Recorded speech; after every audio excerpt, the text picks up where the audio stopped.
Assalamualaikum warahmatullahi wabarakatuh. Perkenalkan, saya Aisyah Rama Putri dengan NIM 23091326111028. Di sini saya akan menjelaskan materi tentang estimasi. Baik, yang pertama ada pendahuluan. Tujuan utama kita mengambil sampel dari suatu populasi adalah untuk memperoleh informasi mengenai parameter populasi. Oleh karena parameter populasi tidak diketahui, maka dalam statistika inferensia dipelajari bagaimana cara mengetahui parameter tersebut. Selanjutnya ada pengertian, yaitu proses yang menggunakan sampel statistik untuk menduga atau menaksir hubungan parameter populasi yang tidak diketahui. Merupakan suatu pernyataan mengenai parameter populasi yang diketahui berdasarkan informasi dari sampel random yang diambil dari populasi yang bersangkutan. Penduga adalah suatu statistik atau harga sampel yang digunakan untuk menduga suatu parameter. Ada dua cara untuk mengetahui parameter populasi yang dipelajari dalam statistik inferensial, yaitu pertama ada cara pendugaan atau penaksiran atau estimasi. Yang kedua ada cara pengujian hipotesis, dan dua cara ini didasarkan pada besaran yang dihitung dari sampel. Kriteria estimator yang baik yaitu 1. Tidak bias. Penduga secara tepat dapat menduga nilai dari parameternya. Yang kedua ada efisien apabila memiliki varian kecil.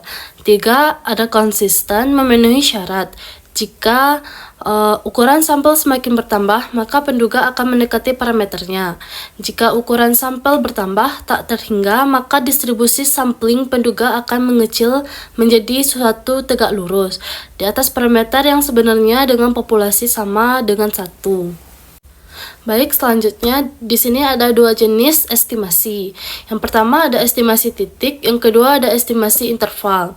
Estimasi titik di sini ada mean, variansi, proporsi. Seperti ada di PPT, di sini ada rumusnya. Kelemahan estimasi titik, tidak ada derajat kepercayaan atas nilai estimasi yang diperoleh dari sampel. Selanjutnya estimasi interval, nilai parameter theta pada populasi menggunakan beberapa nilai statistik yang ada pada suatu interval.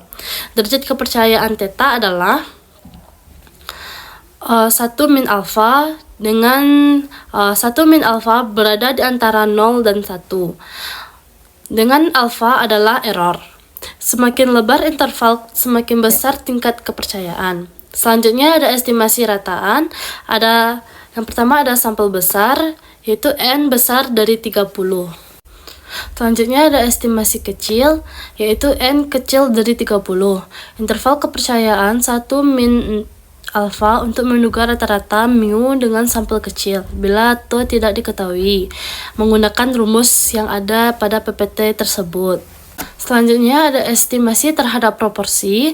Interval kepercayaan 1 min alfa untuk menduga proporsi P adalah kita menggunakan rumus P berada di antara P min Z alfa per 2 akar PQ per N dan P plus Z per alfa per 2 akar PQ per N, di mana P sama dengan X per N dan proporsi sama dengan X sama dengan P sama dengan X per N. Di sini ada contoh soal. Dari populasi para pegawai suatu pengusaha diambil sampel sebanyak 100 orang dan dicatat gaji bulan masing-masing. Rata-rata dan simpangan baku gaji mereka adalah 3 juta dan 600 ribu. Buatlah interval kepercayaan 95% untuk menduga berapa sesungguhnya rata-rata gaji pegawai di perusahaan tersebut. Di sini diketahui N sebanyak 100 orang dan X bar diketahui 3 juta dan to diketahui 600 ribu. Dengan derajat kepercayaan 95%. Kita menggunakan alfa 5% sama dengan 0,05. Jadi alfa per 2-nya sama dengan 0,025. Jadi di sini kita masukin aja ke dalam rumusnya Dan di sini rumusnya kita singkatkan aja, kita jadikan plus min.